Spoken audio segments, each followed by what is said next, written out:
जय हिंद दोस्तों। Study for Pande exam पर एक बार फिर आपका स्वागत है।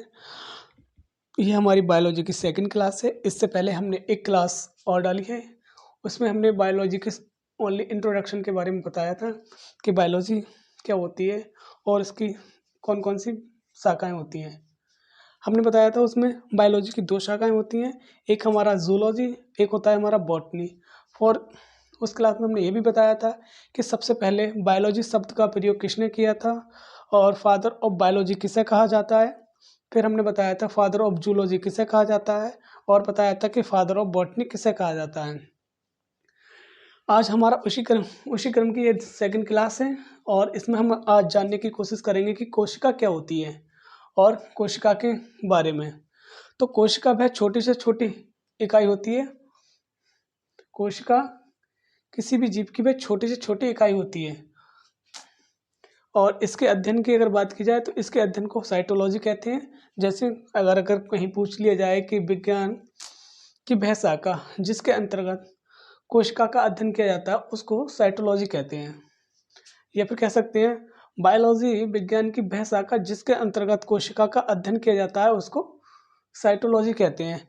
अगर कोशिका की खोज की बात की जाए तो इसकी खोज रॉबर्ट हुक ने की थी। रॉबर्ट हुक ने मृत कोशिका की खोज की थी और रॉबर्ट हुक को ही कोशिका का पिता कहा जाता है या फादर ऑफ सेल्स कहा जाता है। अगर जीवित कोशिका की बात की जाए तो जीवित कोशिका की खोज हमारे लोइवन हुक ने की थी। लोइवन हुक ने की थी। अगर बात की जाए सबसे छोटी कोशिका तो सबसे छोटी कोशिका हमारी पीपीएलओ यानी कि माइक्रोप्लाज्म होती है। और सबसे बड़ी कोशिका की अगर बात की जाए तो शतुरमुर्ग का अंडा होता है जिसकी लंबाई 170 mm तक हो सकती है। और अगर मनुष्य में सबसे छोटी कोशिका की बात की जाए, मनुष्य में सबसे छोटी कोशिका की बात की जाए तो स्पर्म होता है और सबसे बड़ी कोशिका अंडाशय होता है। अब जानते हैं कोशिका के प्रकार।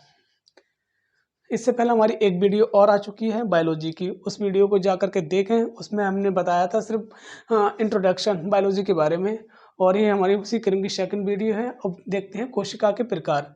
तो कोशिका दो प्रकार की होती हैं, प्रोकैरियोटिक और यूकैरियोटिक।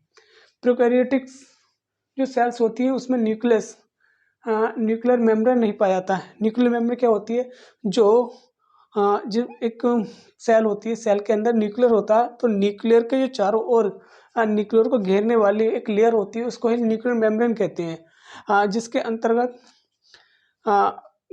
न्यूक्लियस का डीएनए, आरएनए, न्यूक्लियस और न्यूक्लियोप्लाज्म सब भरा रहता है, वो इसमें नहीं पाई जाती है। इसी सेल्स में गोल्गी बॉडी नहीं पाई जाती है, माइटोकॉन्ड्रिया नहीं पाया जाता है और राइबोसोम्स नहीं पाए जाते हैं और ना ही क्लोरोप्लास्ट पाया जाता है। अब जानते हैं यूकैरियोटिक सेल्स के बारे में।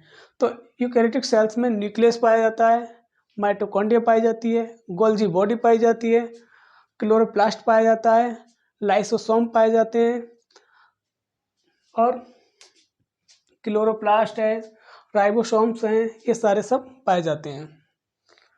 अब अगली वीडियो में हम जानने की कोशिश करेंगे सेल के बारे में, मनुष्य की सेल, प्लांट सेल्स, फिर उसके अंदर जो जो कोशिका अंग पाए जाते हैं उनके अलग अलग सब पूरे डिटेल्स में पढ़ेंगे हम।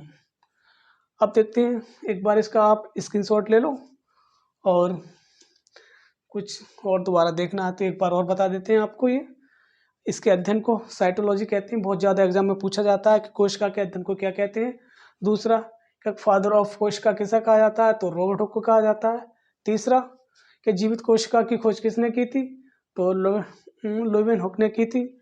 और पूछा जाता है कि दुनिया की सबसे छोटी कोशिका कौन सी होती है, तो दुनिया की सबसे छोटी कोशिका माइक्रोप्लाज्म होती है जिसकी लंबाई की अगर बात की जाए तो 0.0 माइक्रोमीटर होती है।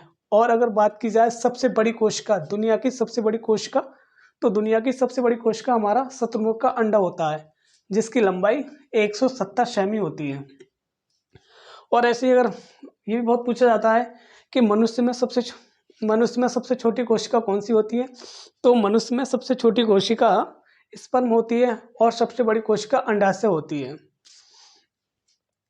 अगर बात की जाए सेल, तो सेल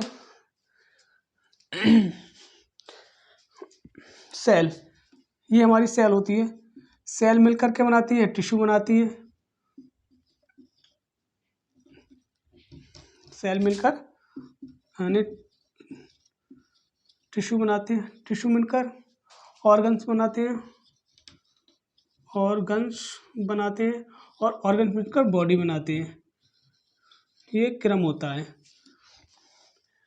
मनुष्य का शरीर लाखों हजारों करोड़ों सेल से मिलकर बनता है। ये सेल से टिश्यू बनाते हैं, टिश्यू मिलकर ऑर्गन्स बनाते हैं और ऑर्गन्स मिलकर ही बॉडी का निर्माण करते हैं। तो वीडियो को आप देखें और इसका एक स्क्रीनशॉट ले लें और ज़्यादा से ज़्यादा इसको लाइक करें, शेयर करें और हमारे चैनल को सब्सक्राइब करें। तब तक मिलते हैं अगली वीडियो में। तब तक के लिए जय हिंद।